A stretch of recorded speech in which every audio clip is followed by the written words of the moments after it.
¿Qué onda, Pablo? What's up?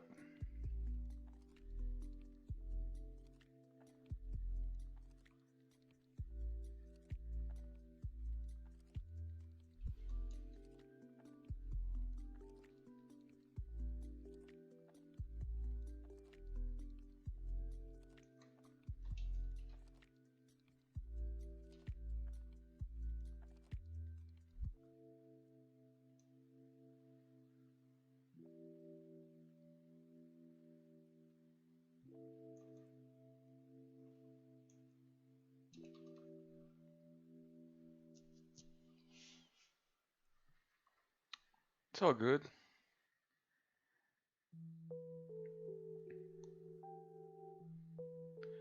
All fine here. So I'm gonna be joining everyone else on the monthly theme.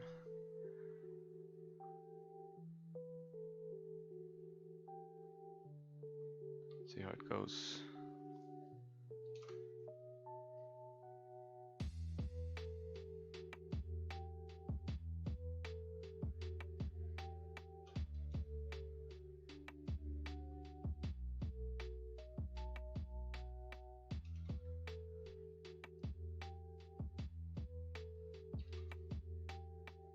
This looks very weird right now. Hello. How's it going, everyone?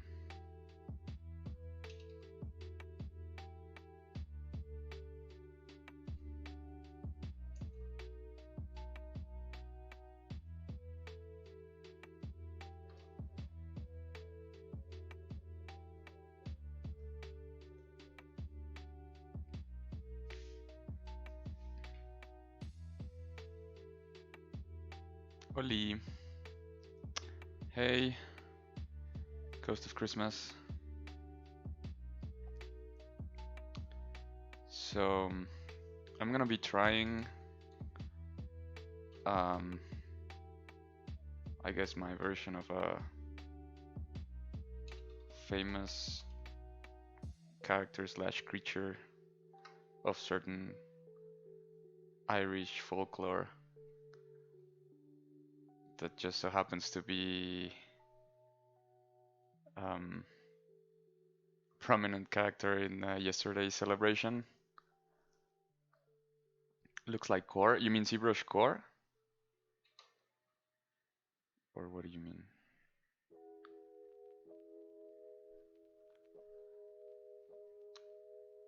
I'm gonna be trying to do like a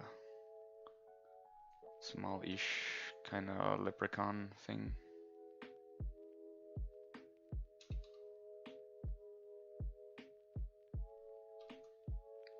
I don't want the face to look super human. I'm gonna be trying like exaggerated shapes and things.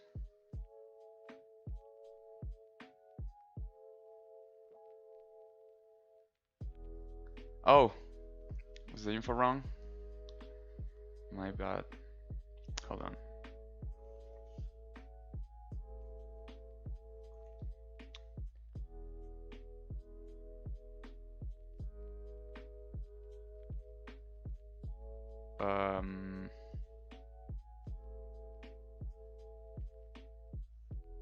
So where are you guys watching? Because oh yeah, it says Daisuke. Well, okay, so for those of you who don't know who I am, my name's Jose. I'm from Mexico. Been working as a modeler slash sculptor slash 3D artist, whatever, for around 8-9 years. Hey Audrey, what's up? And yeah, I was previously on the, well, I've been on the team, on the ZBrush Live team since 2018, but I took a long break last year, and I'm slowly coming back. It's my first stream in a while.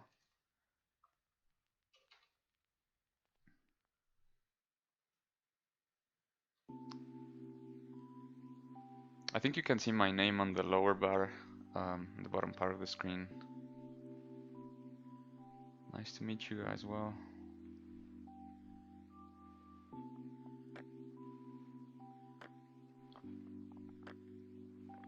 Looks like Yoda.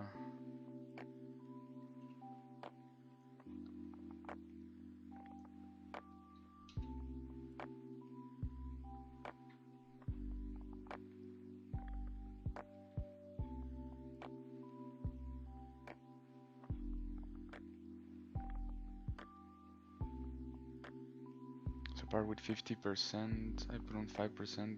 What? I don't, Pablo, I don't think I understood your question, man. Oh, I miss Montreal too. Hope we can visit again soon. I don't think it's gonna, maybe this year, I don't know. Who knows? I'm from Mexico, Pablo. From Mexico City. I grew up here, and then for the past 2.5 years I was living in Montreal, working in animation.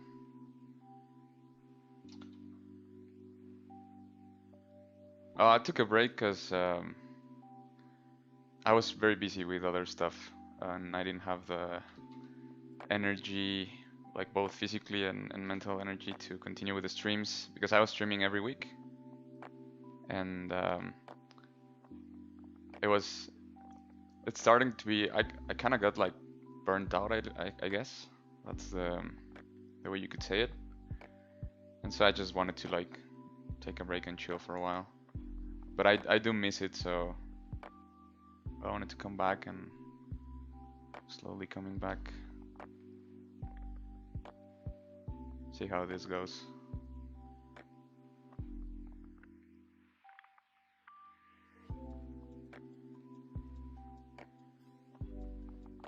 Yeah, so before I used to do like sometimes bilingual streams.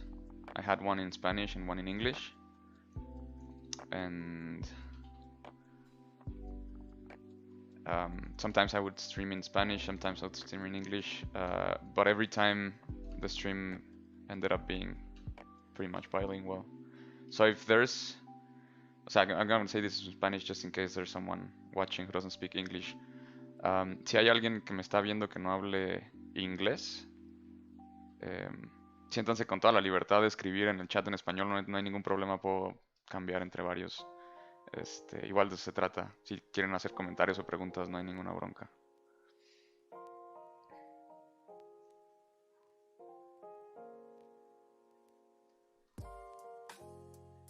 So I kind of wanted to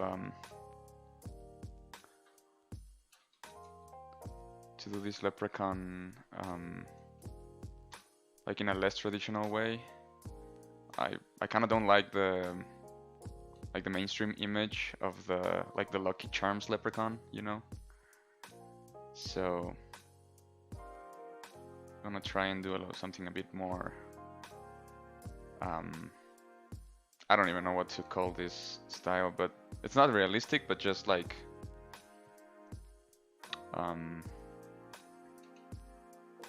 I don't know, less traditional, mainstream type of design.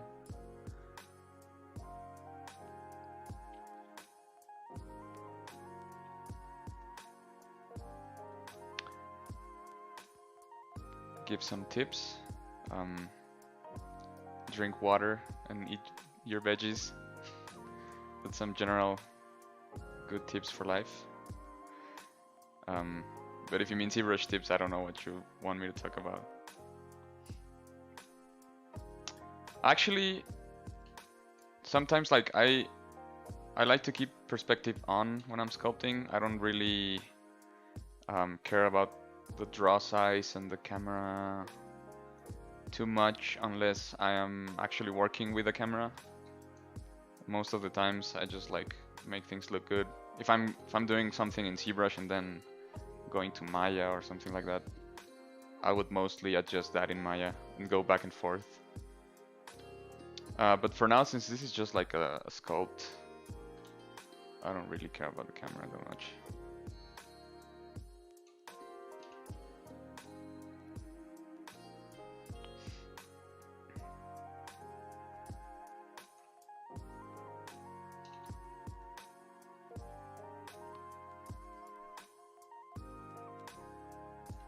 like I kind of need a neck for this guy, just to help me visualize things, organize stuff.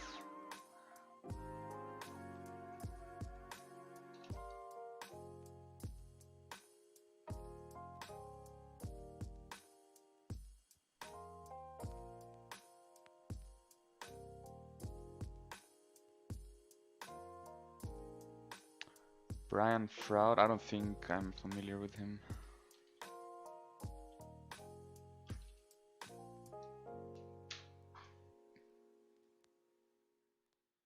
Oh, nice. Yeah, this is like yeah, I remember his work. I just didn't remember his name. I've seen this guy's work before. Yeah, I'm kind of going for more of like European folklore style, like if you would enter a pawn shop and they would have like a gnome statue or something, it would look like this guy, I guess.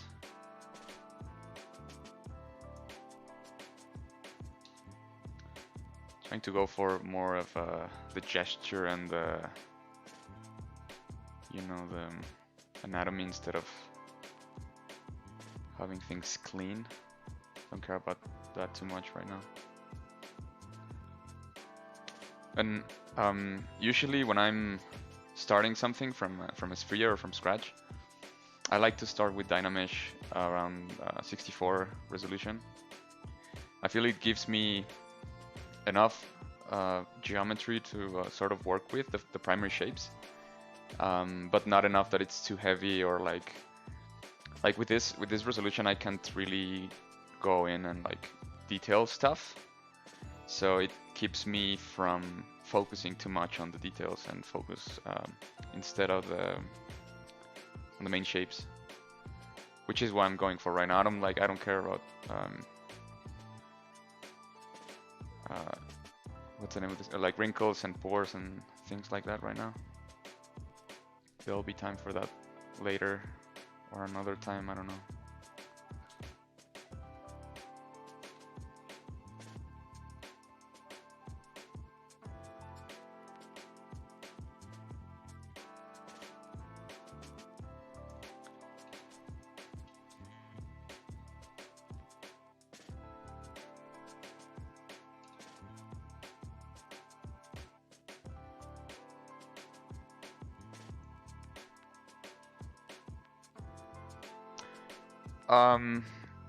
Hello.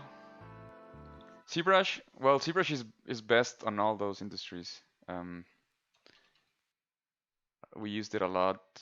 Well, I used it a lot in animation. It's used a lot in VFX. It's used a lot in video games. It's just like the default, like go-to sculpting program. There's others, but if you had to bet like on what software a certain studio uses for sculpting and organic stuff, you would be very safe voting for ZBrush. It's what you would call the standard.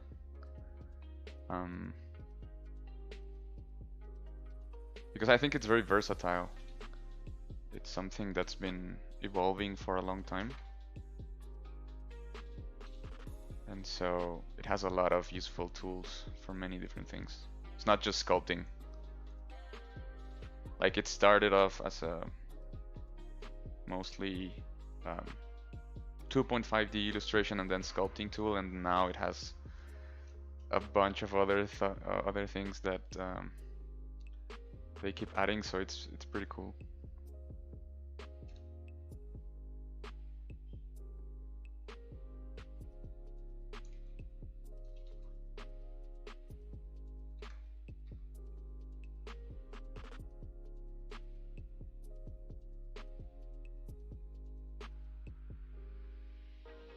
It's also the first time I stream at this hour, because before I used to work and then go home and stream, so it would be like at night. And I'm not gonna lie, it feels kind of weird to be streaming at this hour, but it's cool to have the option, like since we're all stuck at home right now, to just be able to do it.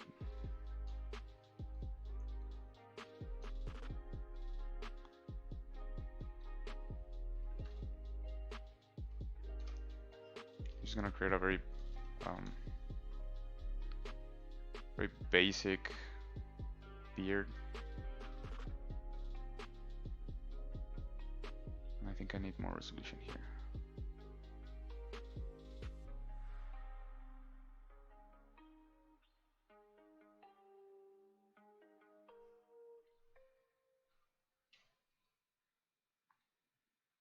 For the beard, I'm gonna try and do it as without symmetry, so it doesn't look too I don't want to say fake, but like, yeah, I guess fake is the word, because everything in digital is hard to make look like not organic in the sense of organic shapes, but organic in the sense of not prefabricated. You have to like push things a bit further to break up the fakeness of 3D. ¿Qué onda, Juan Ru? ¿Cómo estás, man? Saludos. Saludo, Jorge, hasta Medellín. Okay, so there's a bunch of messages.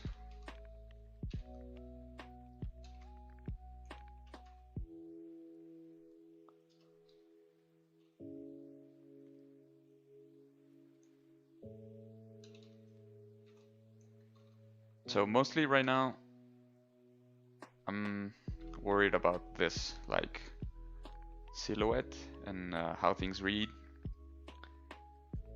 So I think silhouette is really, really important. Something you should try to work out as soon as possible before going into anything else, really. It's like it's the foundation of everything, so spend as much time as you can on the first steps, because it's usually the way to go. How do I keep myself motivated? Oh man. Yeah, it happens to me as well. Usually, like, I don't know, I try not to force it. If I want to keep working on something else, I just do it. Like if that day I don't feel like doing something or a project that I've been working on, I try to like switch things up and work on something else.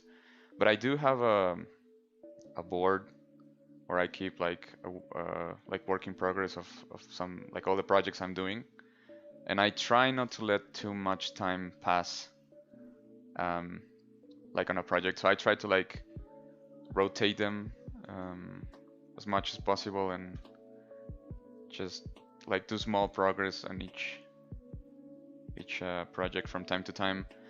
Like, of course, there's sometimes you get like super into a project and then you just finish that, or sometimes like you get stuck and need a break. That works for me, at least with personal projects. If it's like work, I mean, the deadline usually keeps you moving forward. But yeah, I like, especially with the pandemic and being stuck at home and stuff. Yeah, motivation can be hard. It happens to me as well. Like, there's days where I'm like, oh man, I don't really want to work on this. But I found that like just committing to a specific amount of time, like even if you don't want to do it, like just say, okay, I'm gonna work on this for like half an hour. If it's too much, just say like 15 minutes. It's pretty bearable, and at the end of that period of time, you don't really feel that frustration or lack of motivation anymore. You're just like, oh, I just work on that, so it's fine. And I mean, I don't think it's like a trick per se, but that's something that I do sometimes.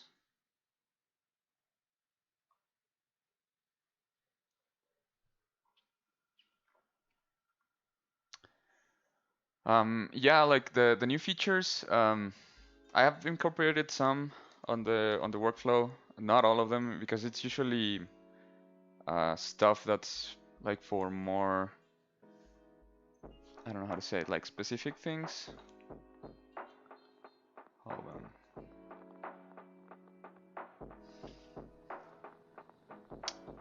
on.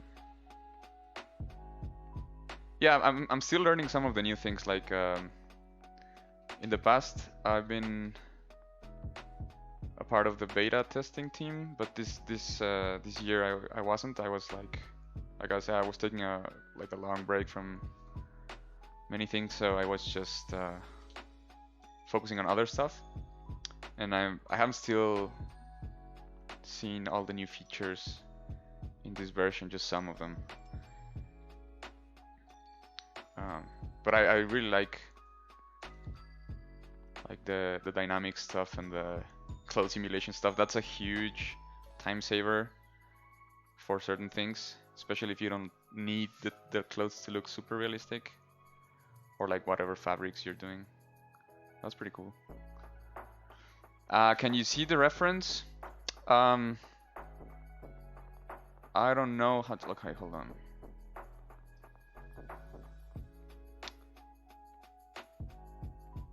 ¿Qué onda, Rex? Yeah, it looks like Yoda. I don't know how to.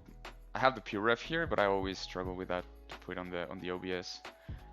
You can just like Google Leprechaun, and I grabbed a bunch of images from Google Maps, like from Google Images. I have the one from the movie here as well, because it looks like it's also like not the mainstream one, although it is pretty mainstream, but I'm following more of like a doll type of thing.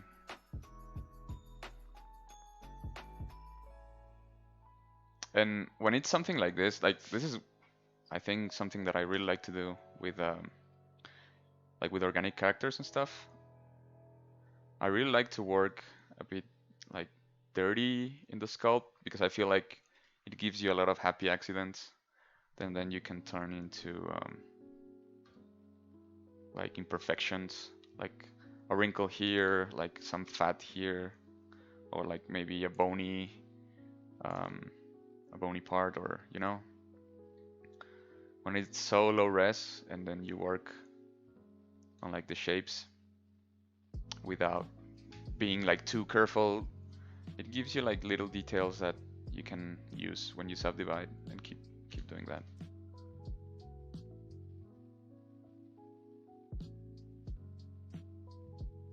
Hey everyone, I don't know how to pronounce your names in chat. Hello.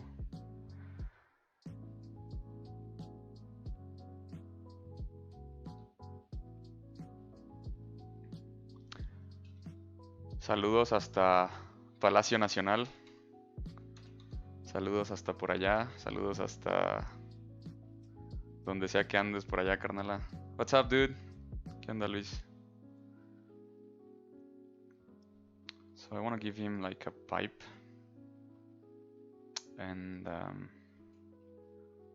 gonna start creating the pipe. I usually, like, when it comes to ZBrush, and a lot of the time I prefer to just sculpt things manually, especially if it's not something that needs to be a specific shape. Otherwise I would just like model it in Maya or whatever. But since we're going for like a mystical woodland creature, like the pipe doesn't need to be really very clean. It can be like just like a wooden pipe or something.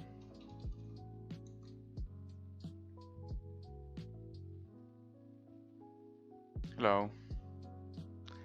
Mimu? Yeah, I don't know how to pronounce your name. Okay, Mimu, it's fine. How would you convert a 3D model into 2D? Well, you actually don't convert the model into 2D. What you would do is just like create an image, in this case like a render. You would usually set up some lights, materials, render stuff, and then you have the image of the model if that's what you mean by turning it into 2D.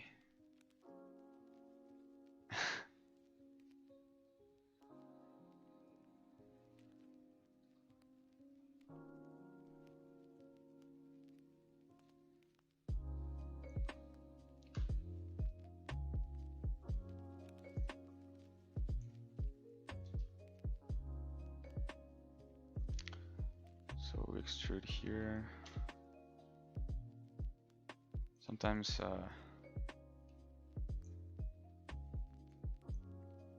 you just need to clean up the artifacts that are created from the snake hook, and then just dynamesh.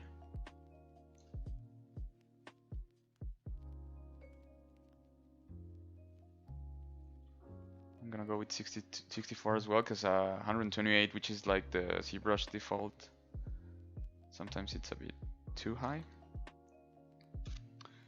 Like I said, this doesn't need to be like a perfect pipe. Saludos, Luisa, hasta tu mini oficina.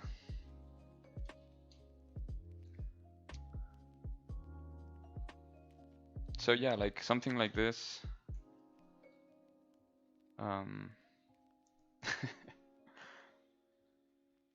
I can just have here, curve up a little bit, and if it's too long, just and maybe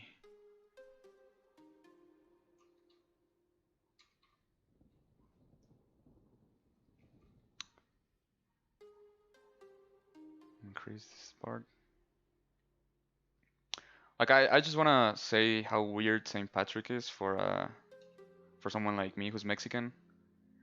I grew up knowing nothing about this celebration, and then I studied for 6 months in Chicago, and happened to be during St. Patrick's Day, and people go crazy on St. Patrick's. And then, well, I was living in Montreal as well, so it's more of an like an Anglo type of celebration. I'm not really sure what the original, I think it has to do with like the St. Patrick, the actual saint in Christianity, I think, but like many other things, it's just like an excuse to party and celebrate, and you know, it's fun.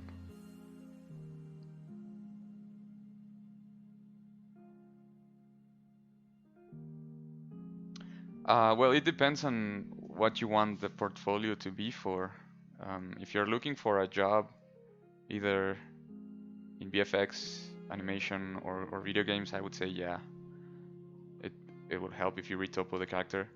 Just be aware that the type of work you want to do like requires different type of approach to topology. It's not the same for video games than for animation. I would suggest like looking up work of other artists that already work on that and see how they present their stuff, and just copy that.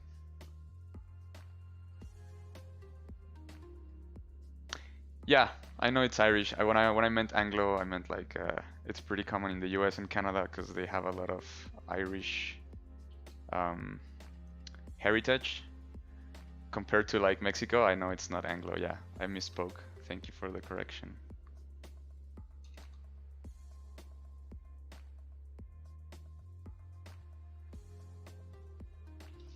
Yeah, man, Cinco de Mayo is so weird because like when I was in Chicago as well, like people were they went nuts for Cinco de Mayo, and they were like, dude, let's go have some margaritas and drink and stuff. And for us, like Cinco de Mayo is just like, it's a celebration, but it has nothing to do with what the US thinks the date is about. But at this point, try and change that. You're going against the mainstream, so it's really hard. I think for better or worse, it has been bastardized and it's like adopted now. Take it or leave it.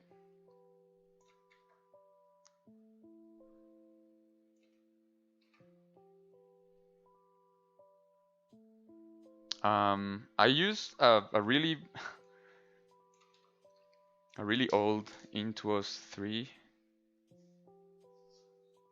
I'm gonna try and show it. This is my first and only tablet I've ever had in my life. I got this one when I was starting at school in 2009. So it's been with me for a long time and it's still going strong. I just recently replaced the tip on the pen for the first time, like last year. And yeah.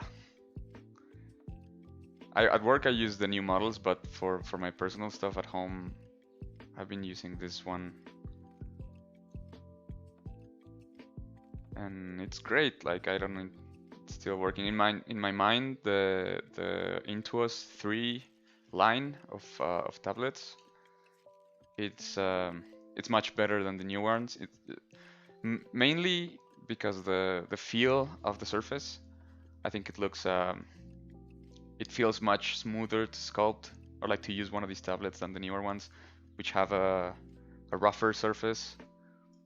They have this more matte feeling, which is this one is glossier, and I love this tablet. Had a really thick neck. I don't really care about the neck. It's gonna be hidden, and I'm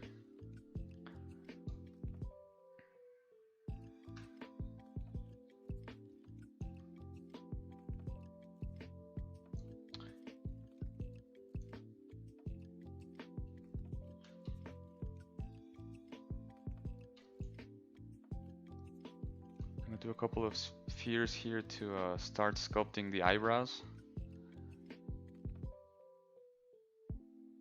And yeah, I'm going for like a dirty look. I don't really care too much about like actually doing the individual hairs or stuff. I'm just gonna go with volume here for now. I have to confess, I really don't like doing hair or beards or like whatever other type of fibers that a character might have. I find it really tedious, and I really don't enjoy that process. Whenever I have to do hair, I just like if it's for personal stuff, I just simplify it like that. It depends on what I want, I think.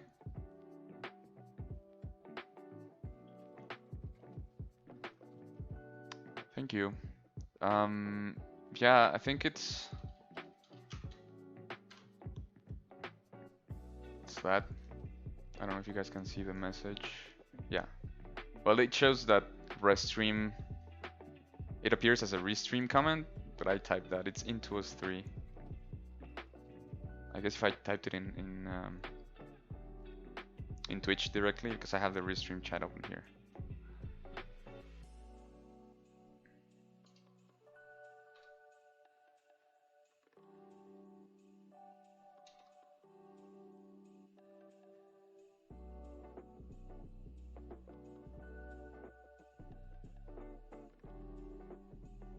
Also, I have a couple of pictures here of older people, like just old faces.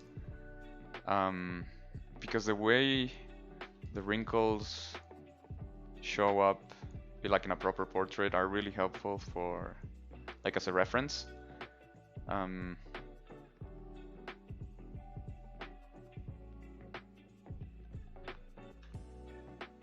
So yeah, I have that as well.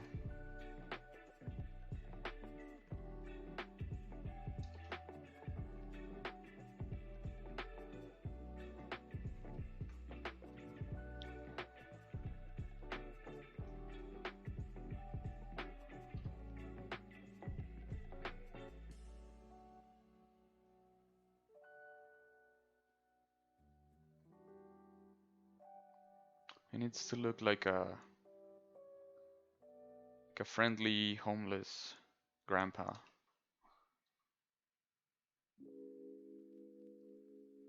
Like pretty old and rugged, and unkept, like dirty kind of look. Well, that's what I'm going for at least.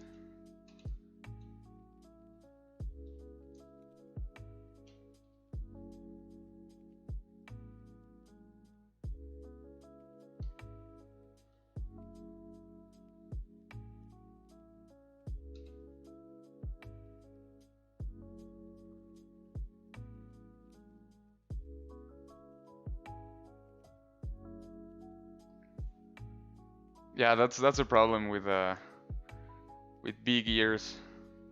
As soon as you start doing big ears, it instantly looks like Yoda, unless you change more stuff.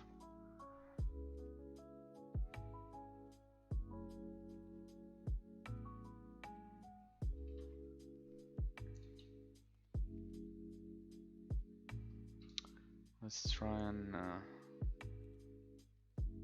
do some proper eyes. So I need to like adjust the size a little bit.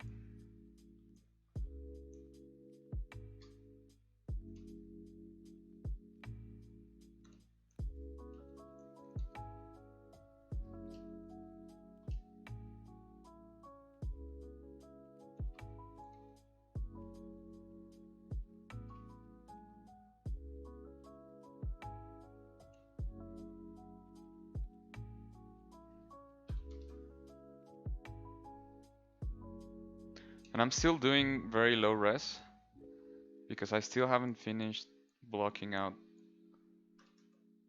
the primary shapes. It's really close though.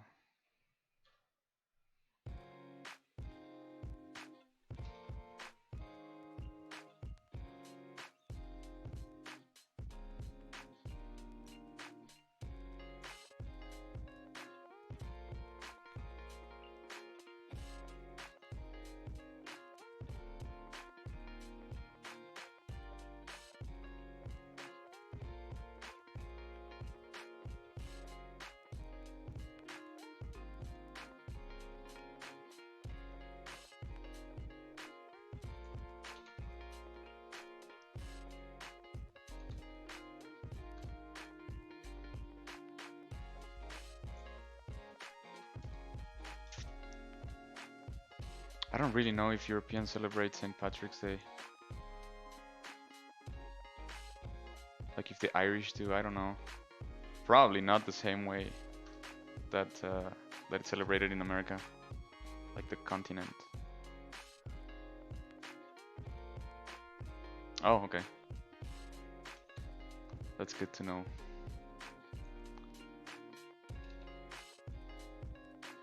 Oops.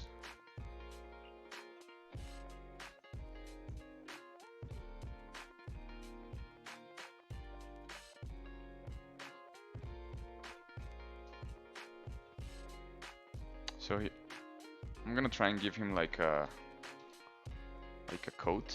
I'm gonna add a bit more volume to the beard. This is just like primary shapes. I'm still probably not gonna detail a lot of the beard, honestly. Mainly, I'm trying to just get the main shapes right.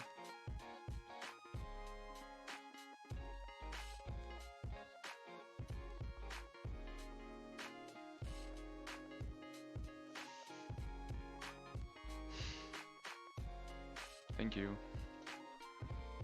Yeah, he looks kind of friendly.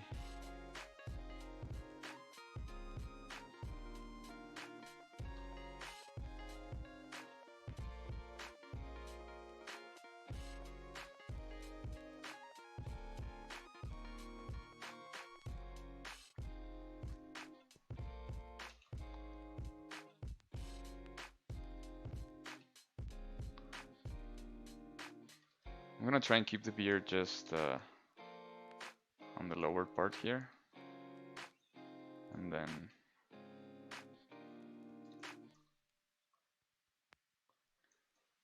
gonna do like the coat thing here.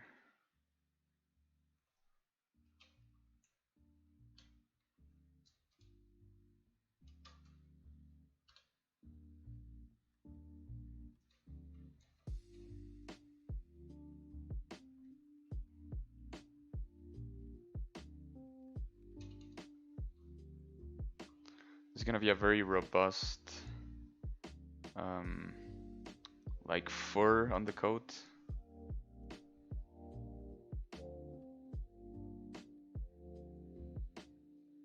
I usually start with spheres because I feel like at least it's easier for me to like just mold the shape into whatever I want. Sometimes I use other primitives if the shape is too obviously like squarish or like a cylinder. But for blocking out things, mostly using spheres. And I'm not really gonna do like a body or something. I'm just like gonna do the shoulders and that's it. It's gonna be like a bust of this guy.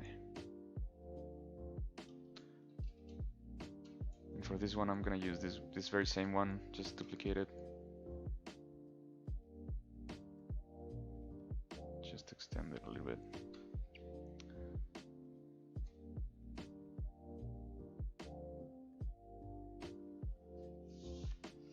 What's the right time to make eyeballs? At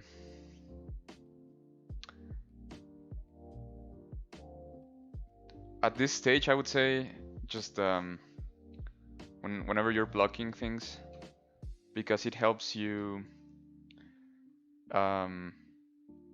define like where the rest of the facial features are gonna be if you start like with the eyes.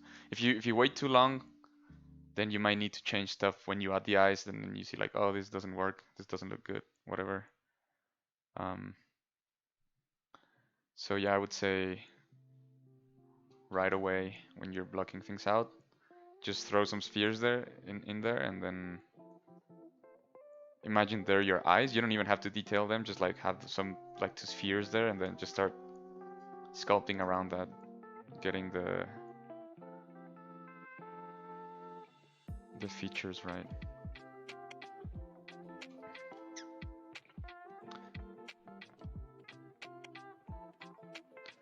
I'm adding another sphere, and this one's gonna be for the back hair. I'm gonna do like a sort of a braid thing.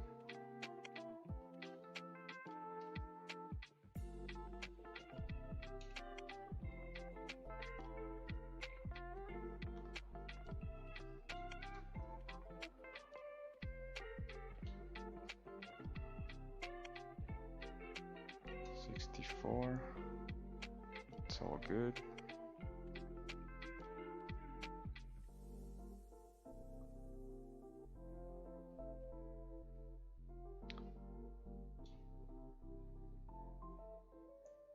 I'm gonna use a curve brush for this.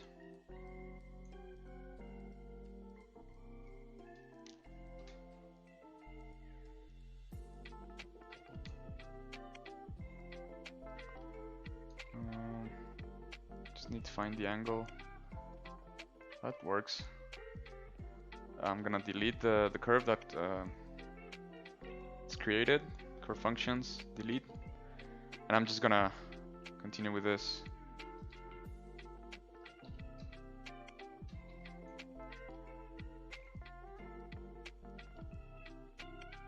Just put it where it's supposed to be.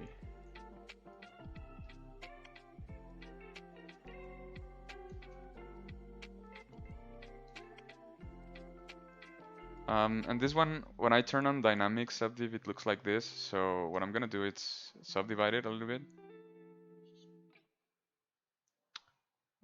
But since this is the same stop tool, okay, so when I created the curve brush, I used this same mesh. So it's just a different poly group, and it masks this one. And I need to separate them, so I'm just gonna go subtool, split, and grab split. So I have the braid alone, and I can subdivide the braid. Wait. What is this? It has a lot of subdivisions. What happened here?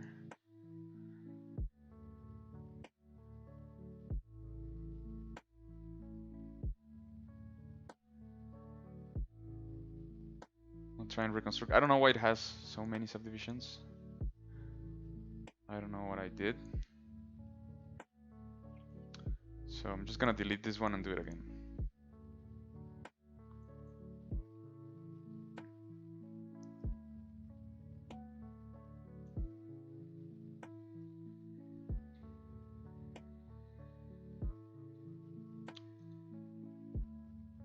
just draw the curve here.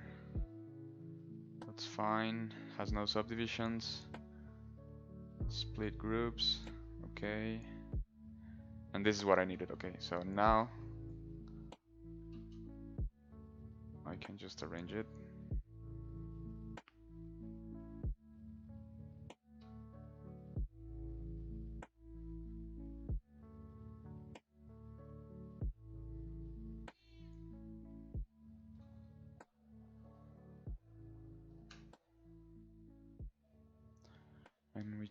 And we're going to scale it in this axis to make it thicker. And then I'm just gonna subdivide. Okay. I realized what happened. I turned off the... Wait, no, I have it on. Why is it subdividing like that then?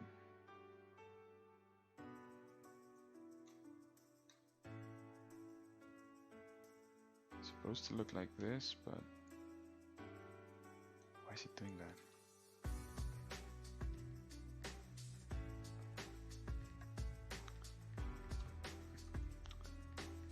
I'm gonna clone this. I don't know why it's happening, that it's not the smooth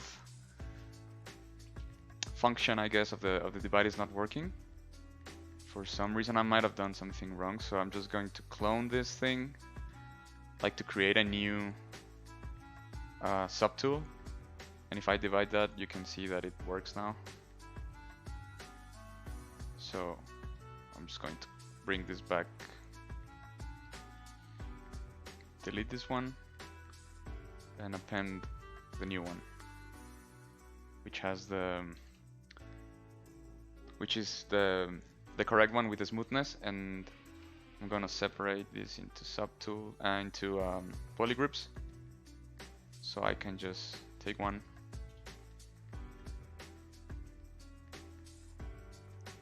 just inflate it, take another one, just inflate it, and such.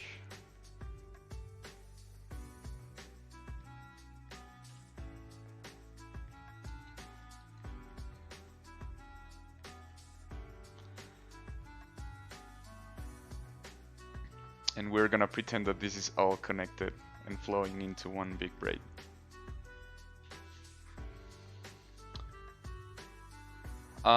Yeah, well, I learned the basics at school, the intro stuff, and the rest.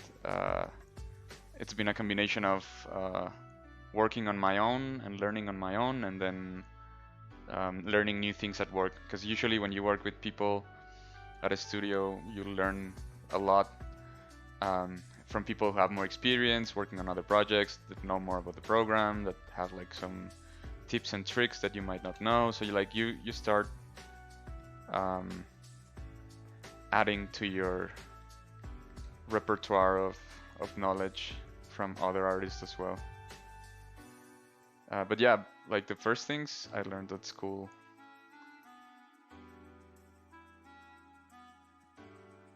But most of the things have been like at work or on my own. So for the eyes, it's a little, I don't remember where I saw this advice, but it stuck with me, and it really helps because we're used to seeing things a certain way, and when things don't look a certain way, like our brains notice that, and sometimes we don't actually know what's wrong with what we're looking, but we feel that something is wrong, you know? And so if you put the eyes straight, like looking straight ahead, like in a 0 rotation degree angle, sometimes the model can look cross-eyed. It's so weird because in real life, eyes have a very small rotation outwards. I don't know if it's 5 degrees or not, but like it's the minimum, and it gives a more natural look because we have like peripheral vision. So like our whole cone of vision is pretty wide, and that's because the eyes like they're a little bit rotated outwards, but they also like have each eye has like their own cone. So yeah, it's basically just to make the character not look cross-eyed. Because if you keep the eyes just straight up, sometimes they do.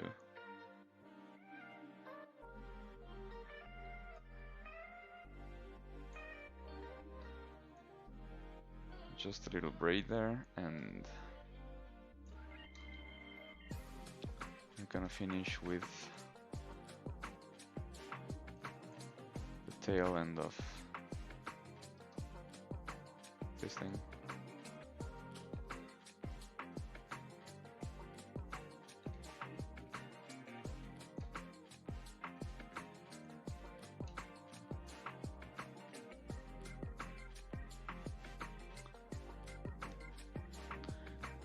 And what I'm doing right now, it can be considered like a concept sculpt, where you're just trying to get the idea out.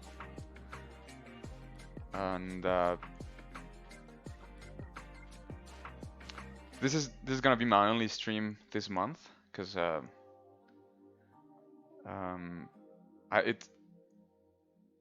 don't think it's worth it to try and do the full pipeline. It's not gonna be enough time, and so this is basically like just to get the idea out. And you want some concept, you want some character, like you want some personality and whatever. And maybe I'm just gonna extend the hair a little bit here.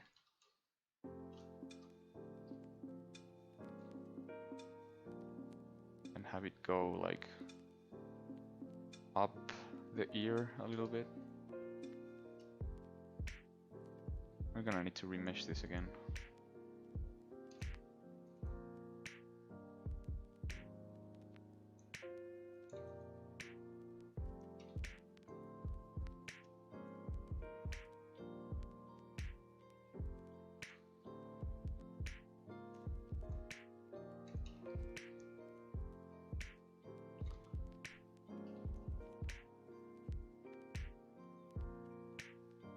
Just inflating it a little bit to have more thickness, and then have something to work with. And I think at this point we can add a bit of color. So I'm just gonna finish this, and I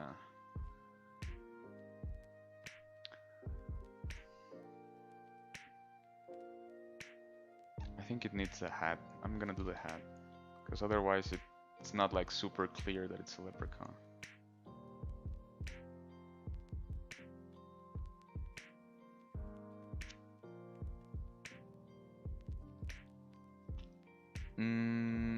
Well, the way you smooth masks, it's pretty easy. You create your mask, and then if you control click inside the mesh, you would smooth the mask, but it's just in one direction. If you look at it, like I draw the mask, and it has a fall off from where the mask is 100% to where the mask is 0%. There's a small window in which you have this fall off.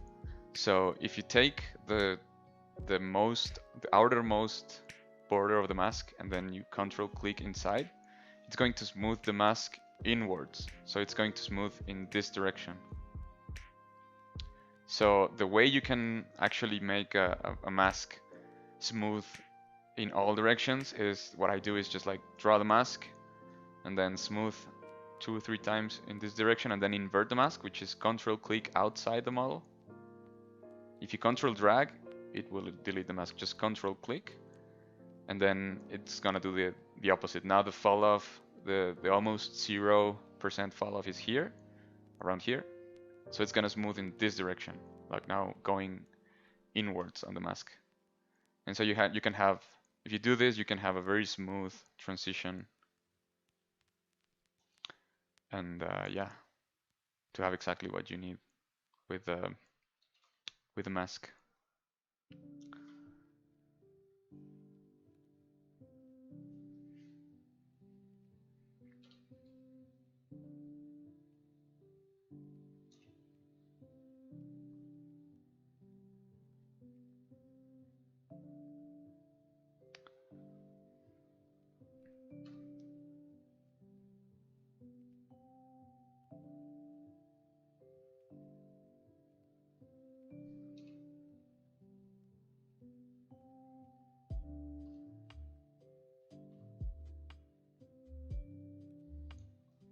This looks really weird now, but he's gonna have the hat, so it's fine.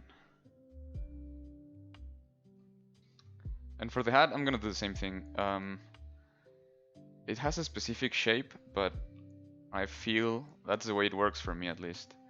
I have more control if I just like mold it, if it was like clay, instead of try and model it. So I'm gonna do that.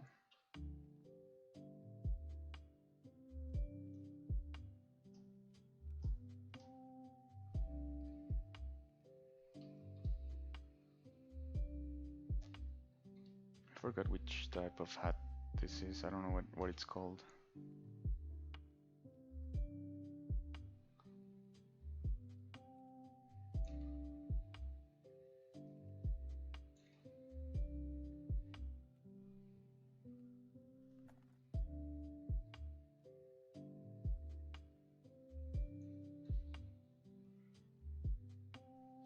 I'm also going to 64 Dynamesh this one.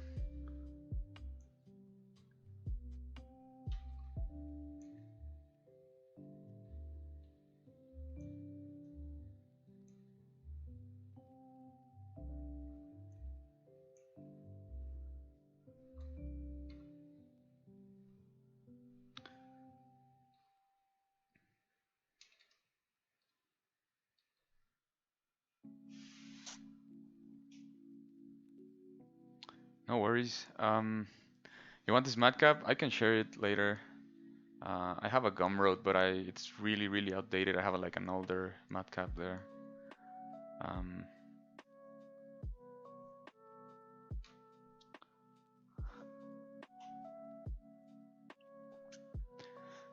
The whole process, well, it depends on the industry, but it would basically be most of the characters start were either from a base mesh or from like ZBrush.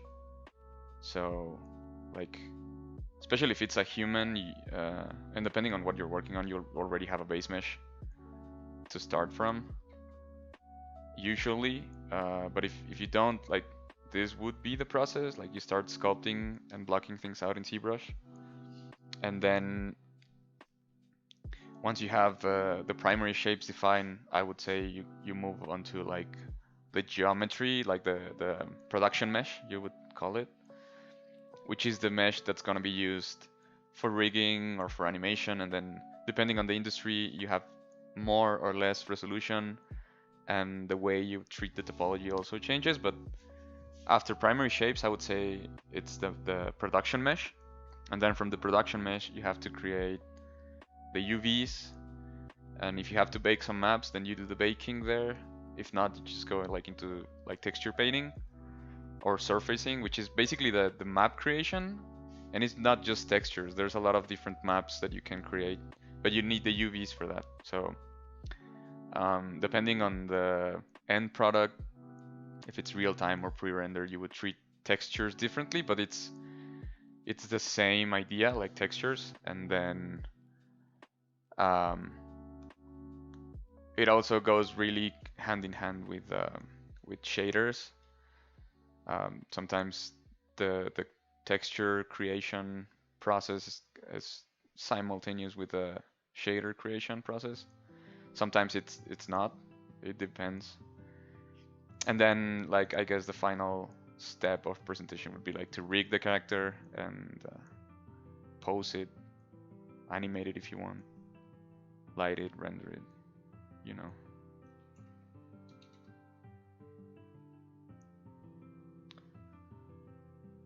So since I'm going for like the feel of the character, I'm not gonna spend too much time on the hat. Probably I should, but I'm not going to, because I want to focus more on the face and the coloring.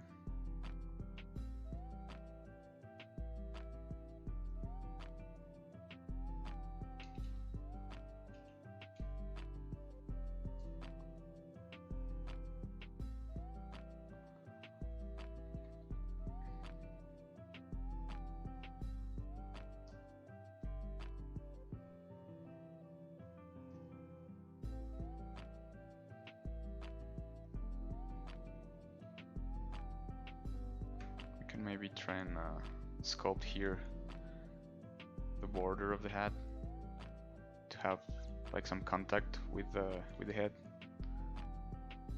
Make it look softer. When you add like wrinkles and stuff, you make the surface look softer.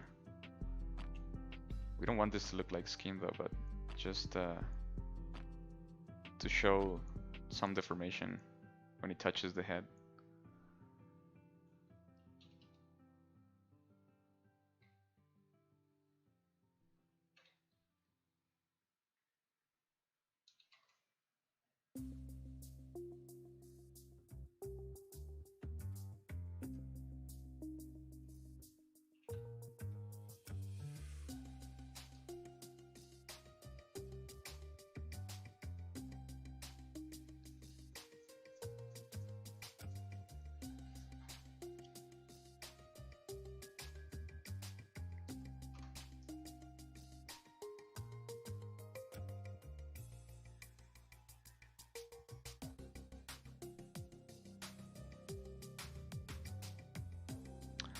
When will I increase the Dynamesh resolution again? Okay, that's a bit tricky because I don't usually do that.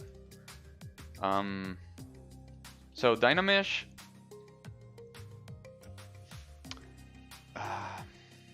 the thing with Dynamesh is that it's not supposed to work like a traditional mesh, and I think a lot of people get confused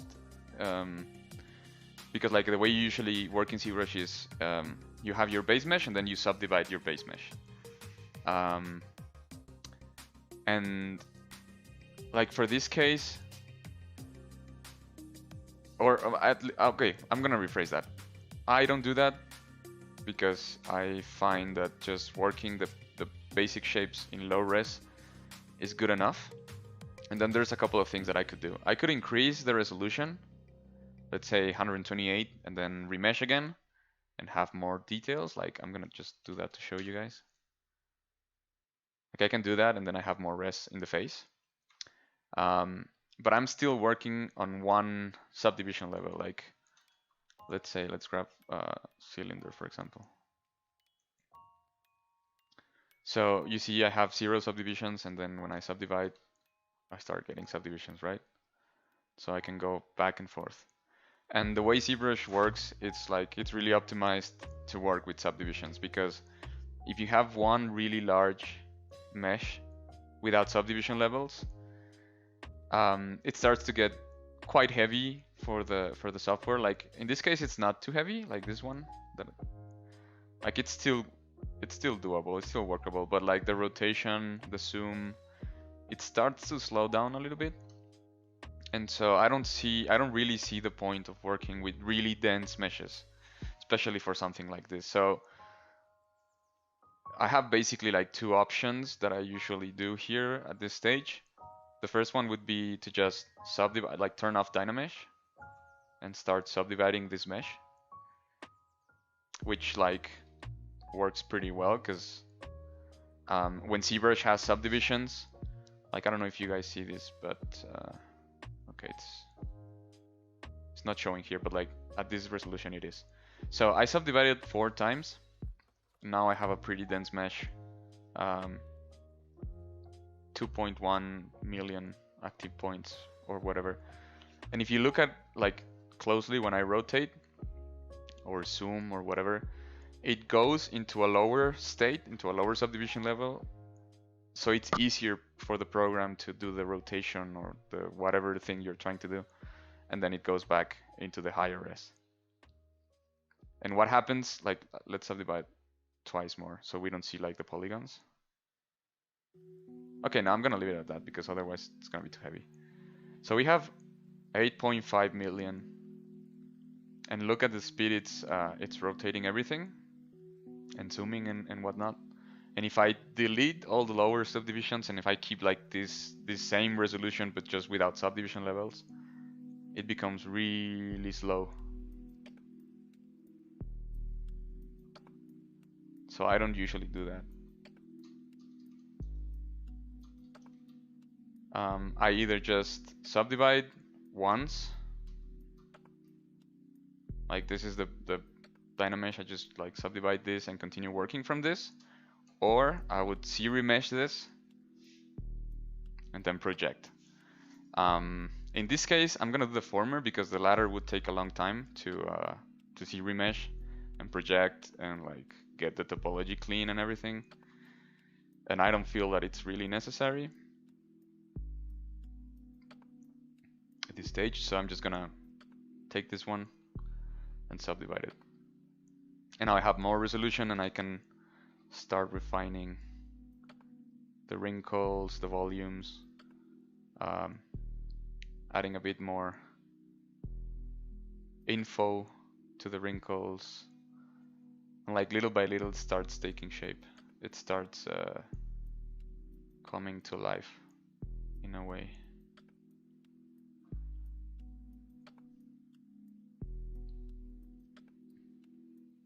And so I'm gonna change to this thing, to the skin shader matcap, to start painting. And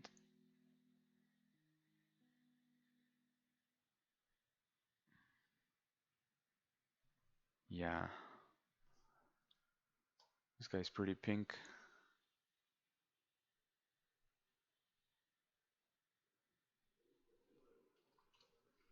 I recently discovered there's a paintbrush. I didn't know that before. I would just like switch the mode to just RGB.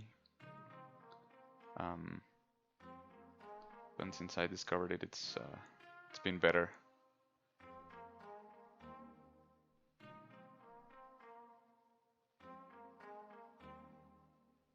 And I'm gonna paint it because the goal here is to have something presentable in the end. So you see there's not really that much time to go into wrinkles and topology and all that.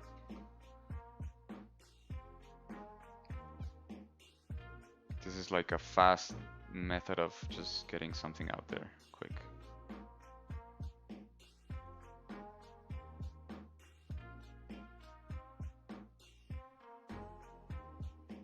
Just laying some red tones as base.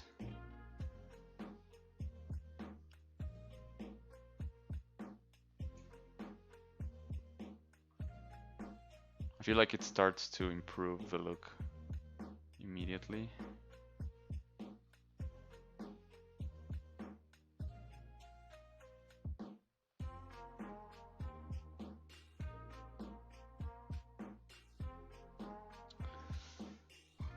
Hey Pedro, what's up, man? How's it going? Yeah, exactly. Like what Pedro said in chat is right. When it comes to primary shapes, which are the most important ones, or primary forms, or primary volumes, or whatever you want to call them, those are the ones that are gonna make or break your model. If your model is shitty and has a lot of detail, all that detail won't matter if the base shapes don't look good. So it's also really useful to have subdivisions in case you need to adjust those primary shapes. Try and change big volumes without subdivisions, working with super high res, and you're gonna see that it's really, really, really annoying. Just keep subdivisions there just in case.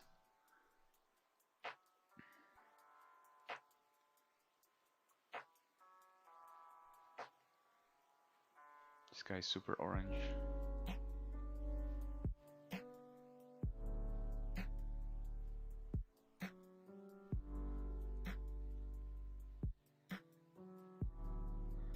Go for a dark green. Not that dark here. It's gonna be darker. And the pipe. Some wood. And then the eyes. I'm gonna start with white and I'm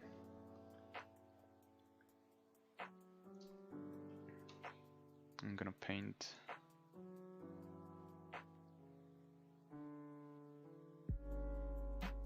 like all of this is really rough, it's just a painting. There's no textures, it's just polypaint, it doesn't have UVs. We're just trying to... Whoa, he looks so weird. We're just trying to get a feel for the character. I'm gonna rotate the eyes upward a little bit because it was making him look like he's judging you. So yeah, just adjust this thing a little bit. And I'm gonna work on around the eyes a bit more to define that shape a bit better.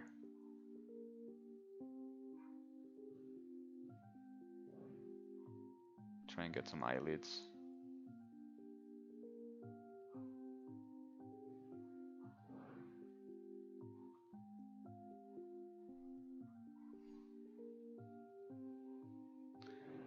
And the cool thing is, well, the cool thing, the way that I like to work, it's to try and squeeze as much as possible of each subdivision level that I can. And when I see that I can't move any further, I'll just subdivide again.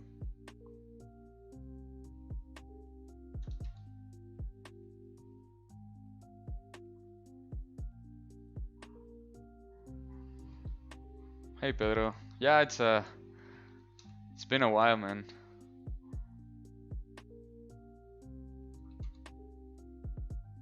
Been feeling I don't know. I've this year I found that I really missed the ZBrush Summit more than I thought I would.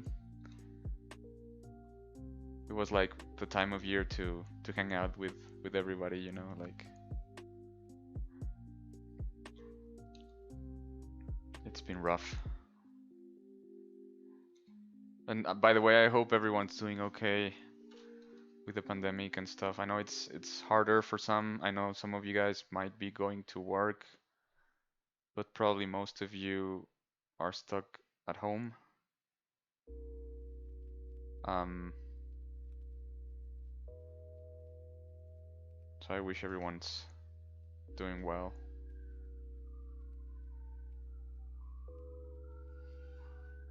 ¿Qué onda, Marco? ¿Cómo andas?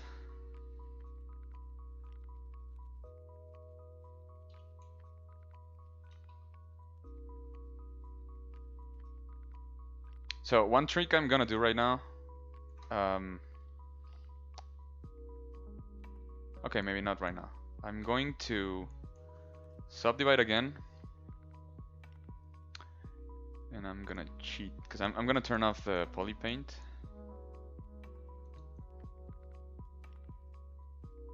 So I can see the mesh better, and I'm just going to go around just enhancing and detailing as much as I can, because we're gonna use this surface for the poly paint.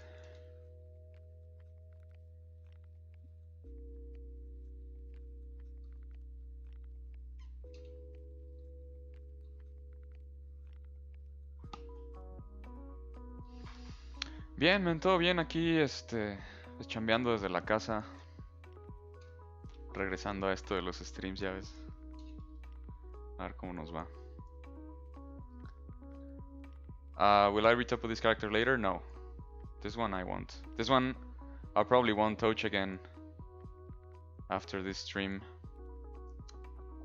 because we're doing themed sculpts for March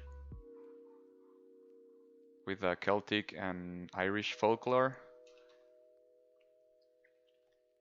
And yesterday was St. Patrick's, so I figured, yeah, I'm gonna just do a quick sculpt of a leprechaun. With those wrinkles around the mouth, he looks more like Yoda. I don't like that.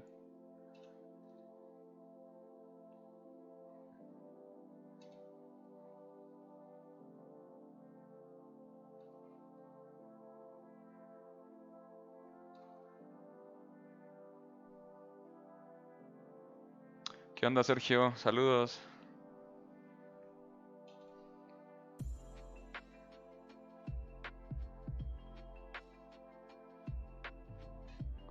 Just defining the lower lip.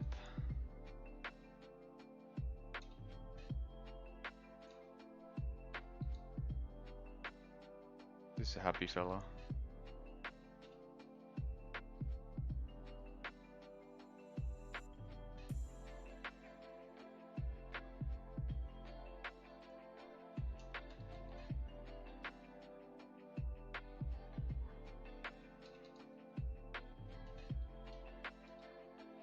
I'm just gonna move this corner of the mouth a little bit to have the pipe in there. Just to add a little bit of asymmetry.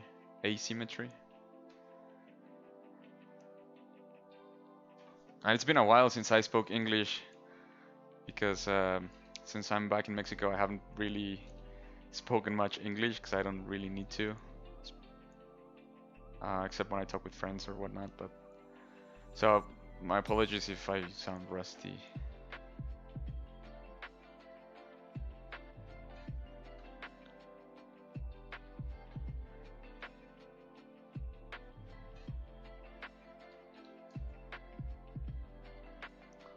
I don't want dynamic.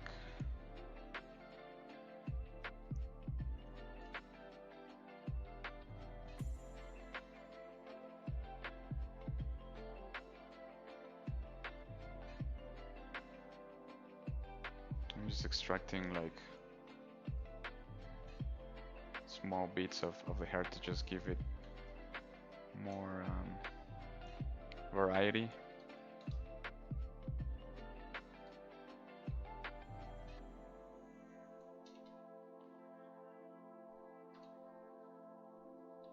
I'm also gonna subdivide this a little bit. Like I mostly just want to like start defining the hair flow in the beard.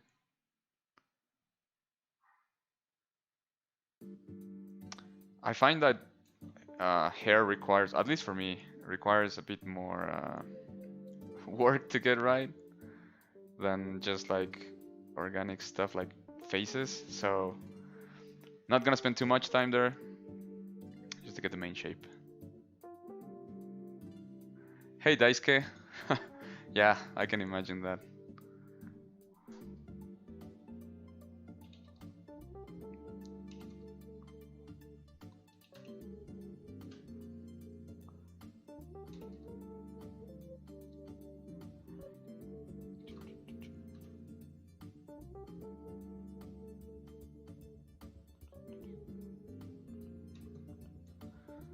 Okay, so that's fine. Gonna do the same with the eyebrows.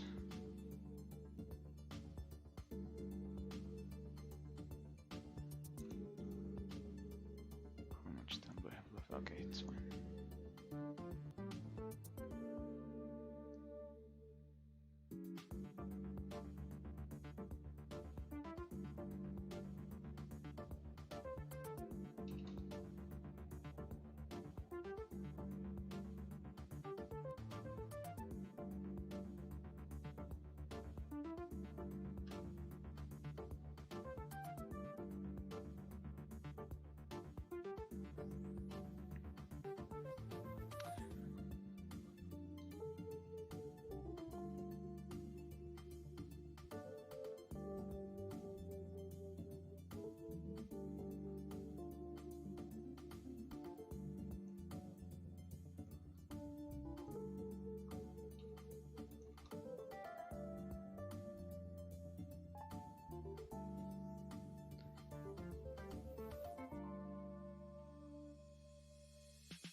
Yeah, I like that. I'm just gonna save real quick.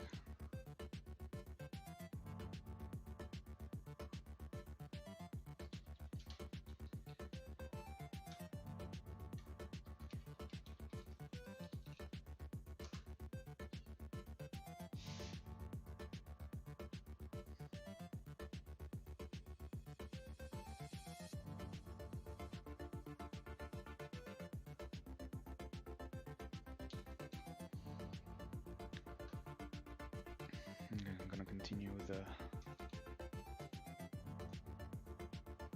the wrinkles of the face.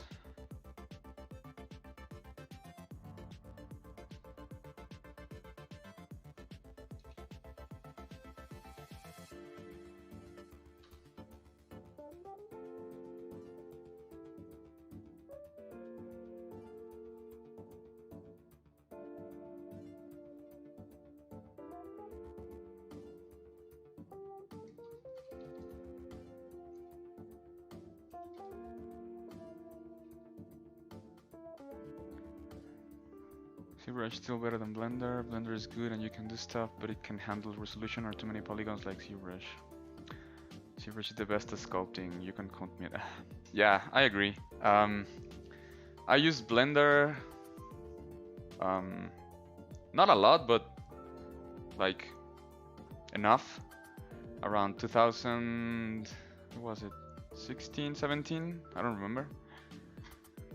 And I had to sculpt some things in Blender, and then it was just like pain. It was really limited compared to ZBrush.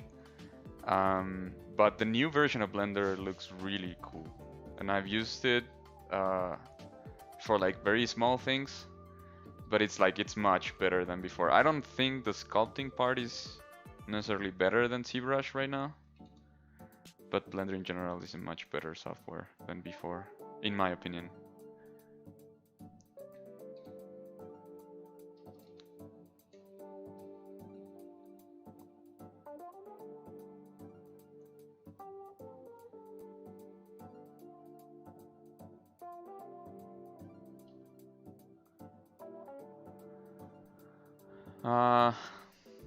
How do you retopo the model? Well, there's a lot of ways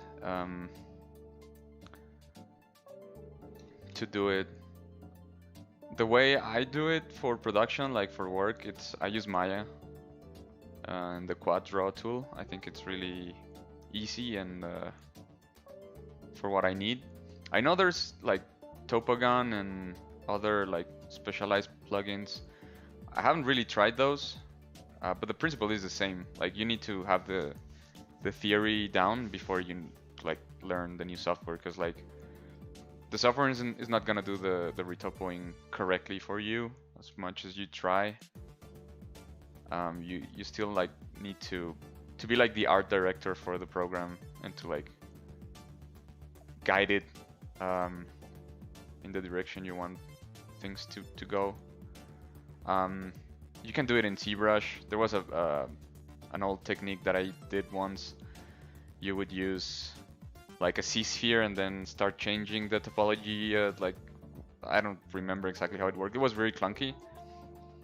And you can do it like I think the newer version has like a feature that lets you pretty much work like really similarly to how the quad draw works in Maya, but I haven't tried it yet. I haven't had to do retopo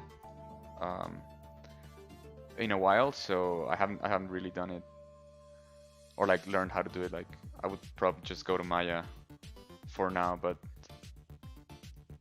the cool thing with ZBrush is like they keep adding so much things that it's really useful sometimes.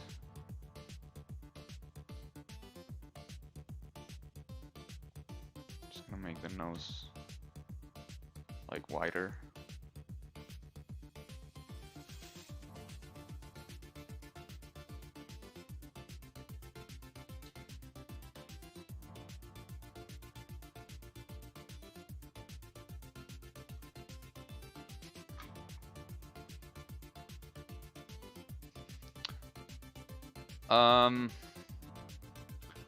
I would say, I don't remember exactly, but I always think back, I think it was 2010 or 2011 when I started like picking up ZBrush and focusing more on modeling. So I would say around 10 years. That goes pretty fast. Yeah, I would say around 10 years I've been modeling. It still kind of looks like Yoda though. But when you add everything else less so it's fine. Just gonna add a few wrinkles here. I'm gonna do the very lazy poly paint method, which is gonna mask cavity and call it a day, I feel.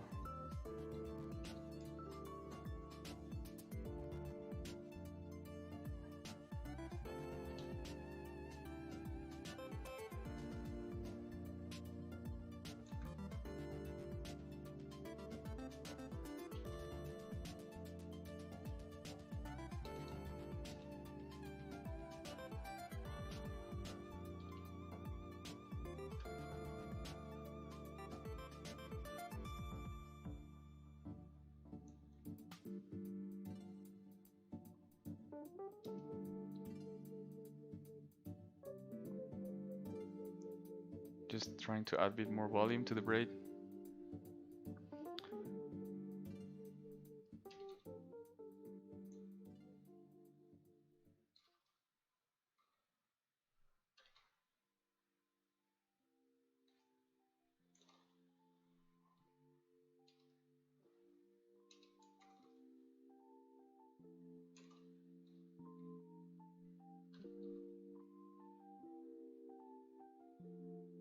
Just some hair there.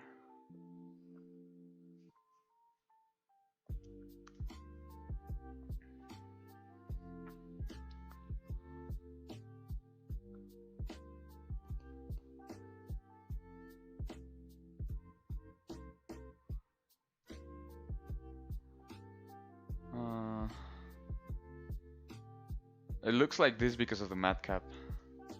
So I just need to switch back. I think this might be too dark.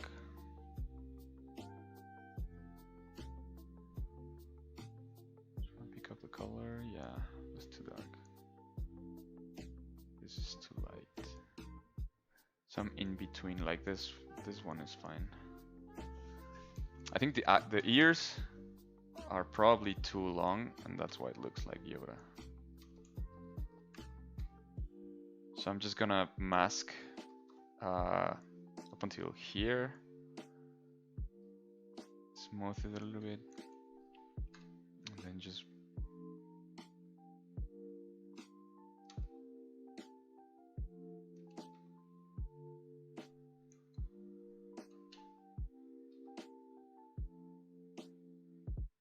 try and make them less overtly Yoda-like, more like just long ears.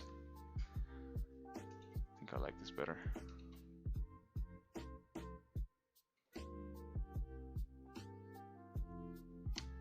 And if I were to make this character for production, I probably would have to change some things, like many things actually. Probably like the shape of the head is all wrong. The neck, it looks really thick.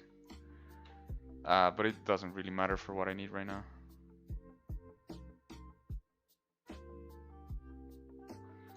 And so I have the base, and now I'm gonna paint with a stroke and an alpha. And I find that this gives a like pretty good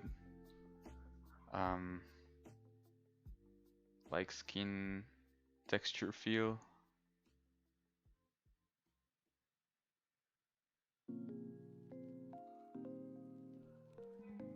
Oh, we're gonna subdivide one more time.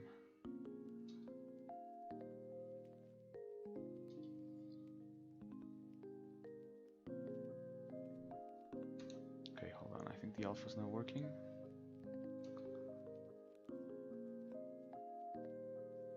Okay, yeah, this is better.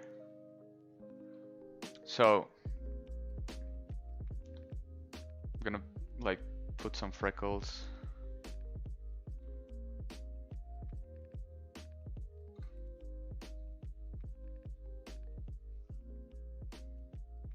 Just around in general, just to break like the airbrush look. And like this is really simple stuff.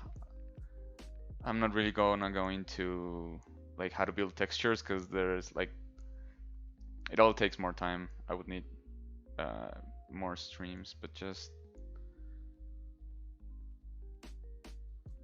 have a something.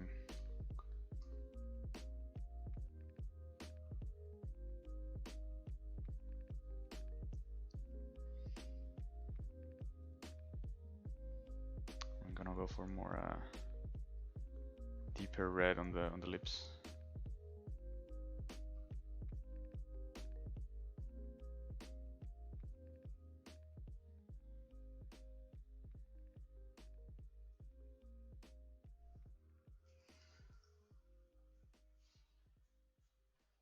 Hello, Shah. Greetings to Pakistan. Thanks for stopping by.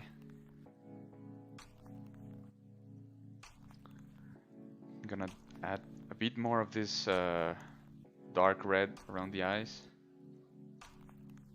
Usually, like, old people start getting like skin,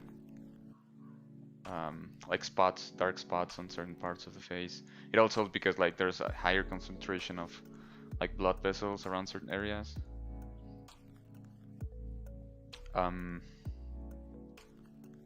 It's a really good idea to just see people, like observe people in general, like whatever you're doing, realistic, stylized, cartoon, creatures, whatever. Like it's really good to just look at people from time to time in the subway or like in the bus, outside in the street. Just stare at people and see how they look.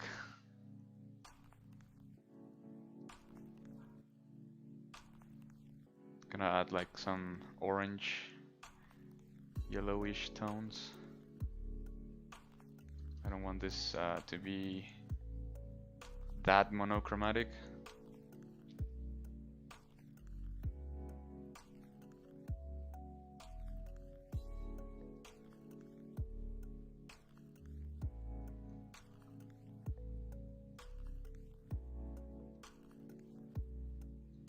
For the eyes, I'm also going to do some red in the back,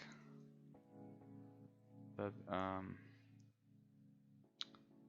all the way, not all the way, but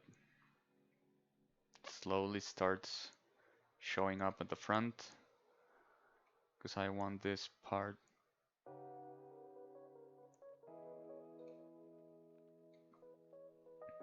I think it's too small. The eye is too small, but it's fine.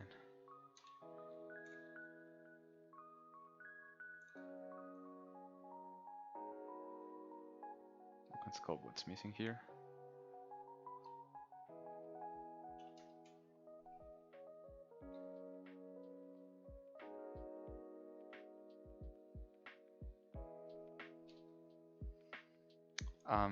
This is gonna look much better once we do the mask by cavity thing. So right now, I'm trying to squeeze the last range of detail that I can. Skin sometimes folds in a crisscross pattern. I'm going off of memory here, but usually you should go have some reference or like some alphas or stuff as a guide, but since we're not going for like full realism, I don't think we need it.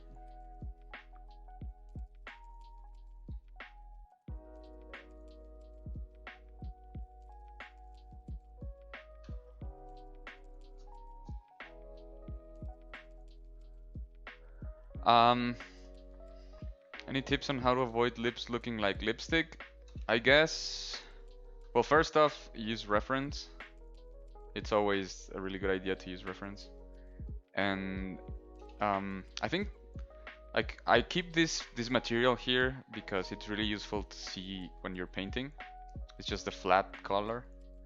It flattens everything and shows you only the color of the thing. Like for example, here the ears are really not finished from the back. But I think what you can see is like it's a gradual fall off. It doesn't really have a beginning and an end point, or like a change of the tones, and I feel like that helps to just ease the transition a little bit. Like with organic things, uh, like in humans or in creatures and stuff are organic things, it's usually better to not be too precise with the color. Like animals and creatures are not precise with their coloring, and sometimes the coloring doesn't really just respect specific areas of the model.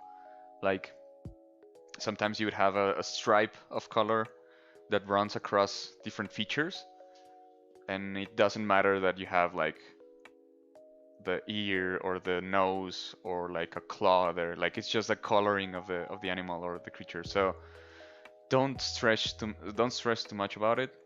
Just don't like start with a fall off. If you try and do it um like this,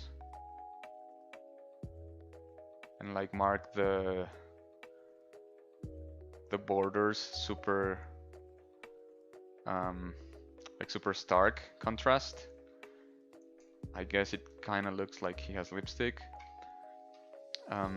Go for more. Also, like this is a personal choice, but I think you can also do it like in general. But I tend to use less saturated colors. Like I tend to have my colors be around the center of the color picker thing instead of too much to the right. I like, that's personal preference. I like that more. And so I think you can also try that. Just adding a bit more red in certain areas.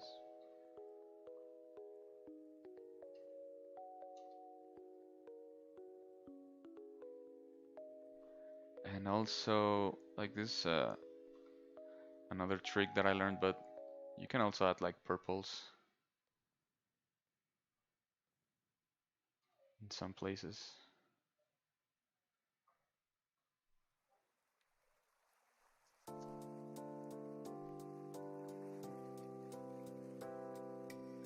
Yeah, man, no worries. Hope it helps.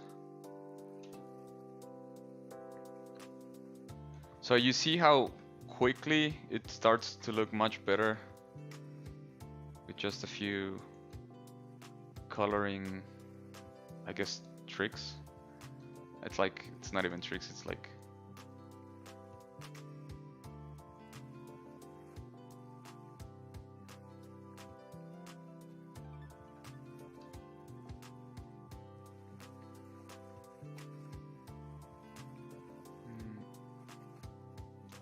hold on.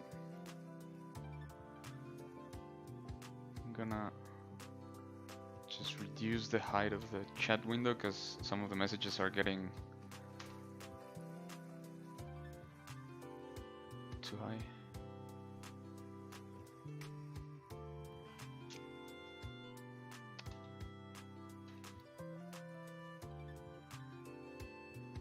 Yeah, so basically that's it.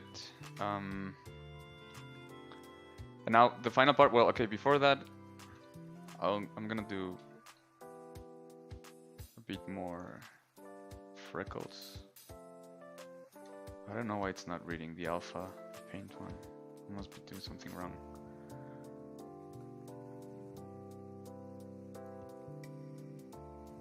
So I'm gonna go with a standard one, just the RGB mode. Hola Pedro, saludos hasta Barcelona, desde la Ciudad de México.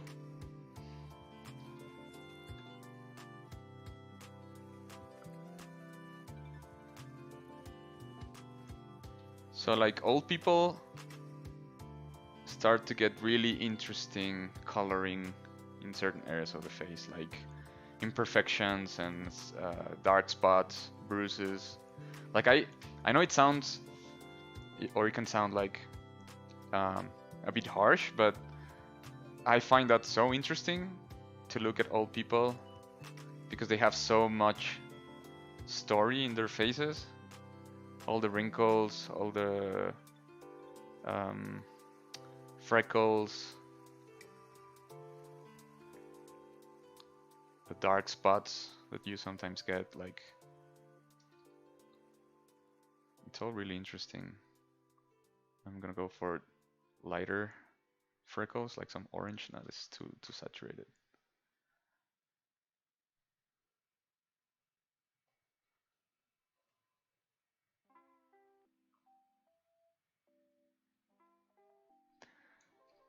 And now the last step is going to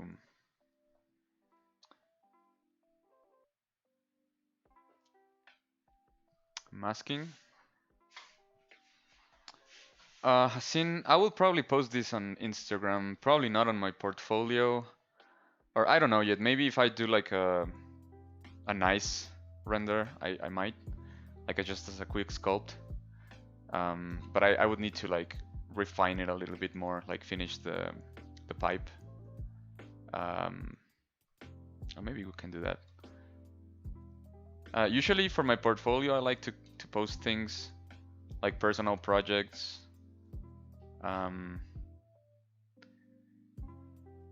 That are a bit more finished. So I don't know, maybe. But I will post it on Instagram for sure.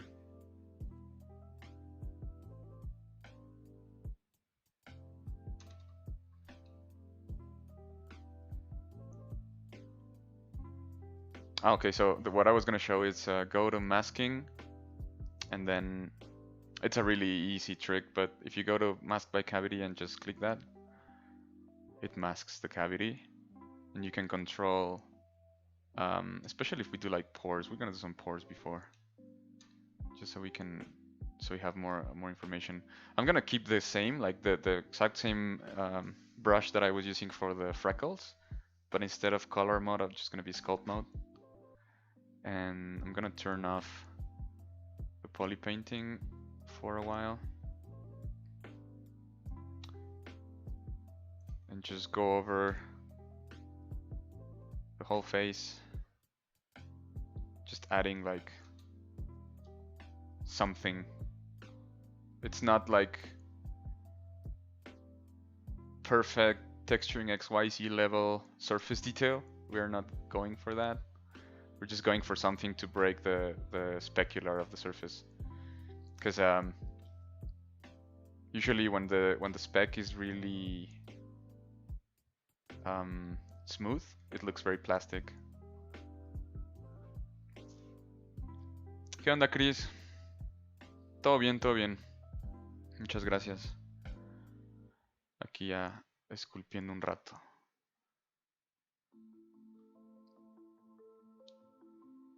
So just add something to the surface, some stuff.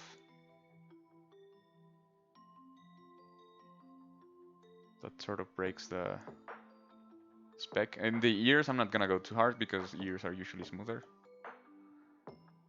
Like just, that's good enough. And so when we go to mask by cavity, now we get this masking. We get so much more info. Like not just the main cavities, but like also this.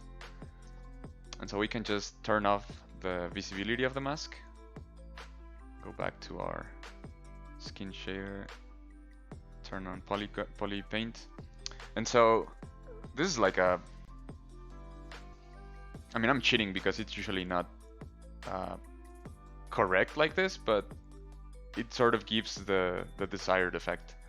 And so I'm just gonna choose a darker warm tone, like you can just like pick this one from the skin and just go dark and go super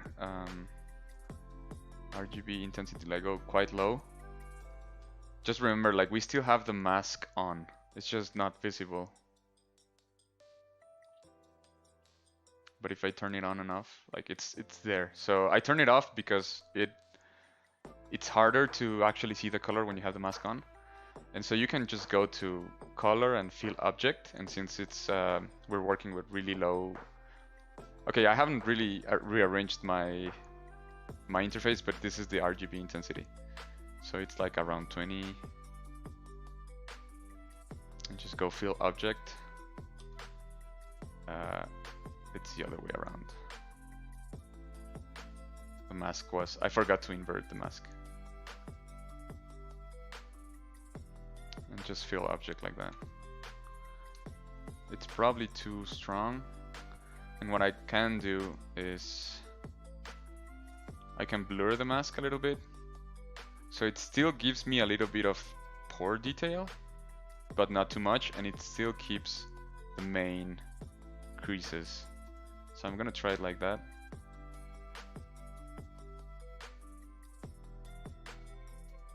That's probably too much. So this is once. I'm gonna do it again, and that's it. I'm gonna do the same for the rest of the hair. Just grab something and just use mask by cavity. It's like, it's really not super precise, but it gives the como decimos en español, da el gatazo. It's like, it's good enough. It's good enough for what we need.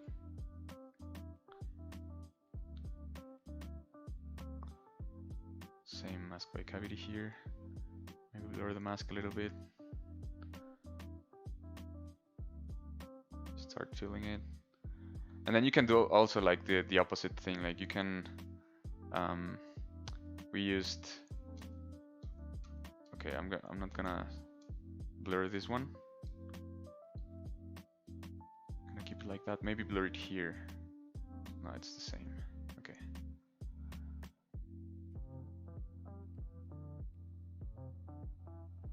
Yeah, something like that, and then I will blur it.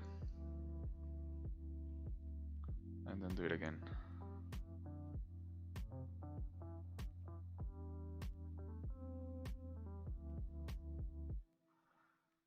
I mean, it's okay.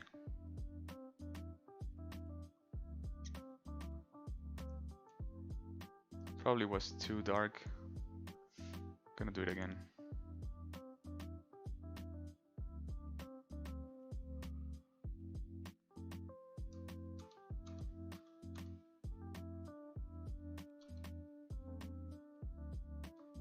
Yeah, this is better. And then here in the back, this one's probably need to change the profile.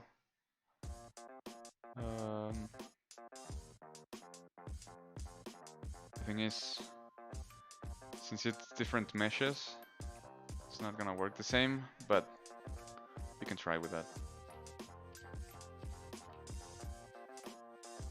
So fill object a couple of times. It gives us a bit of shadow, not too much though. Just some damn standard here to create creases.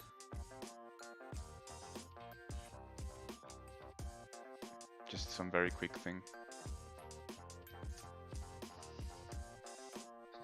¿Qué onda, Bardes? Sí, sí soy mexicano. Soy del Distrito Federal. Mucho gusto. And now we go again. Mask by cavity. We get the cavities. Maybe blur the mask once.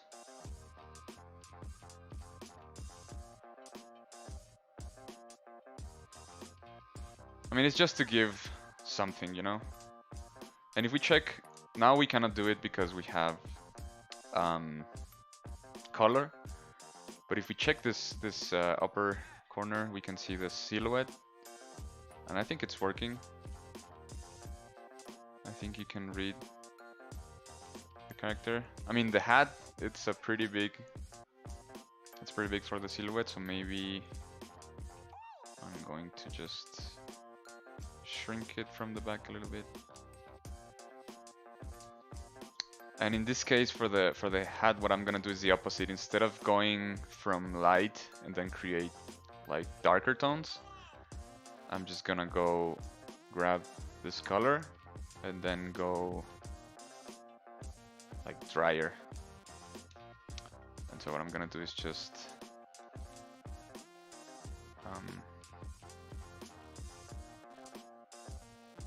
paint a little bit on the borders, just to make it look like it's old or something. and the color is starting to erode from the borders. Igual saludos, sí tengo, de hecho ahí están en el stream, aquí al ladito de la cámara se ven los socials. Se ve un poquito repetitivo porque es el mismo user para Twitch, ArtStation, Facebook y Twitter. Solo lo único que cambia es Instagram y solo le pongo el punto antes de art porque cambié la cuenta. But you can find me, you guys, if you like my work, I mean, if you guys want to see my work or like what I'm doing right now, you can check me out here at my socials. I'm usually most active on Instagram, but I'm going to start using Twitter more and more. That's like, or that's the intention at least. So give me a follow if you want. I'll be streaming. I've been streaming once a week on my personal channel, usually on Tuesdays, but it can vary. So like, it's gonna be whatever, like variety stream. ¿Qué onda, Pat? ¿Cómo estás? So yeah, just go around the borders, like painting with the clearer tones. I mean, this is a really bad mesh, but it's useful for what I need.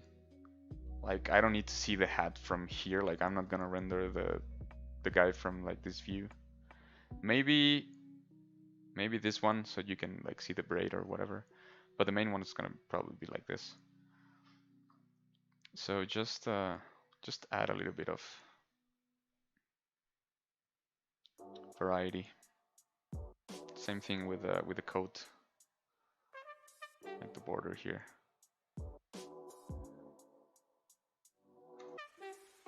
And I don't want this to look realistic. I want him to look like a doll, but like a creepy doll, but not like a plastic doll. I don't know if you guys know what I mean. And so now with the pipe, I'm gonna do some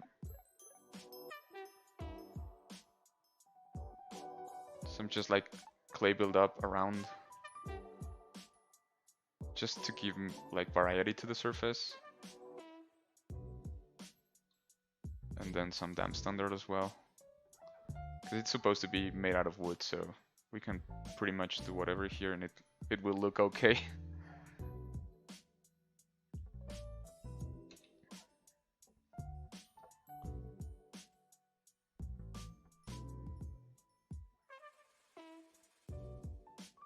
And now we do the same. We go to masking, mask by cavity, invert the mask. And in this case, I'm not gonna blur it because I want the creases to be harsher. That was too dark.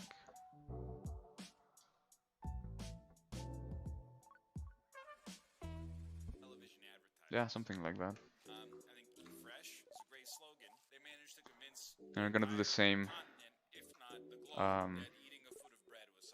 with a lighter tone. We're just gonna go around certain areas, especially like the borders, because usually things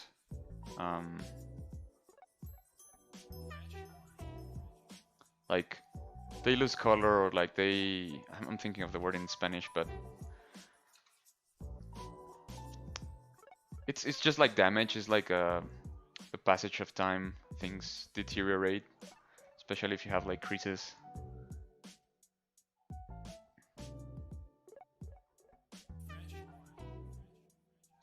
So you can see, like, I really don't like doing hair, but I think it turned out okay. Yeah, the advanced strats. I'm just gonna do the same thing here, just to finish this one. Invert mask. Gonna grab the main color. One thing you can do that I didn't do this time when you're painting something is what I like to do is just get a plane and grab like your color palette and then paint just like blobs of color in the plane, or you can do like grab a sphere, color it on like fully color it on the color you want to have on your palette, and then just duplicate it and have like a bunch of spheres floating around, so you can pick the color easier from. Especially if you want like specific colors. I didn't do this in this case because it was like a really simple thing, but like, I mean, you can do it, and so you have like basically the digital version of like your actual color palette when you're painting. Like, oh, I need more, I don't know, titanium blue, like trying to remember what Barbara said. So you go to like titanium blue and then just pick it from the palette. You can do the same thing in ZBrush if you take a plane, subdivide a bunch of times, and then just color like the blobs there to have your color palette.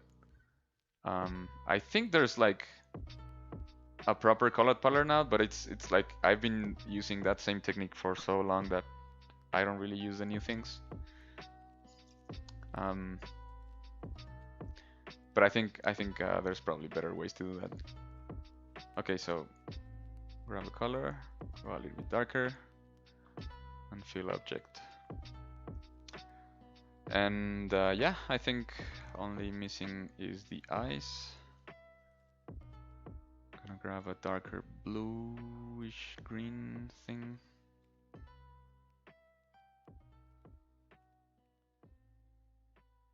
Just paint a little bit around there.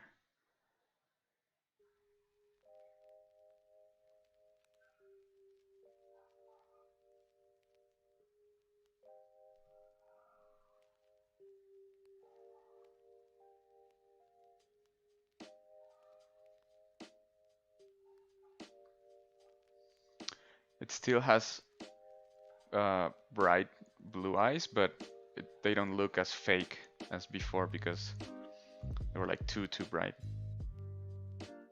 So just have a little bit of red around here.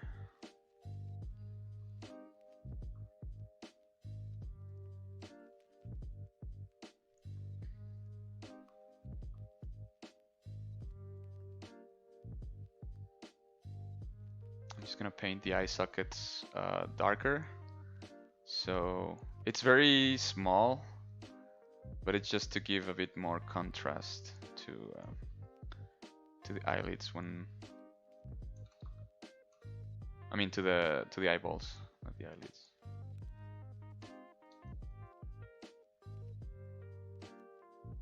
Just have this one darker.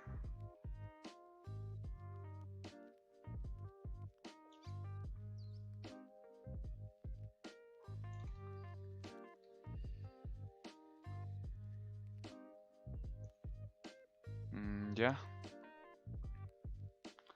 I think that's it. I'm just gonna save it once more.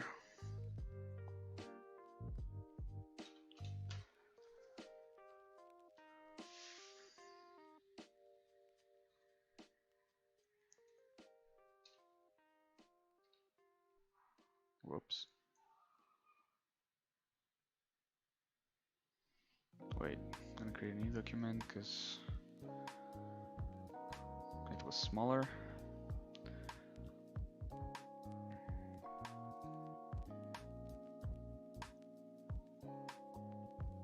And there you go. This is my version of the Leprechaun for St. Patrick's Day celebration.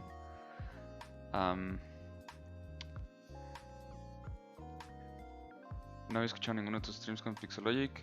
Hola Bardes. Sí, de hecho empecé en el 2018 y estuve streameando prácticamente año y medio, creo, si no es que mal recuerdo. Año y medio por ahí, una vez por semana. De hecho, si vas a YouTube y buscas Pixologic o ZBrush Live José Rosales, hay un playlist con varios de mis videos, cosas viejas. Y tomé un break como de un año, año y medio. Y entonces apenas acabo de regresar. It's the first stream back from hiatus in a while. So he's asking if I had streamed with Pixologic before, and I had. I started in 2018, you can look for my name. If you type my name and ZBrush Live, like José Rosales ZBrush Live on YouTube, you can. There's a playlist of all my previous streams. You can check them out. And I just wanted to end this here, and I just wanted to thank everyone that joined me today on chat. It felt really cool to be back here and to see a lot of familiar names in chat. It feels good. So yeah, I'm gonna end this here. I'm probably going to do a quick render and compositing, and maybe I'll post it on my portfolio on my ArtStation. But for sure, I'll be uploading this to Instagram. Yeah, just thank you everyone. Feel free to follow me if you want on my socials. They're here right next to the camera. And you can also reach out to me on Instagram or Facebook or like even ArtStation. I don't mind. I try to answer all the messages I get. So you can also write to me.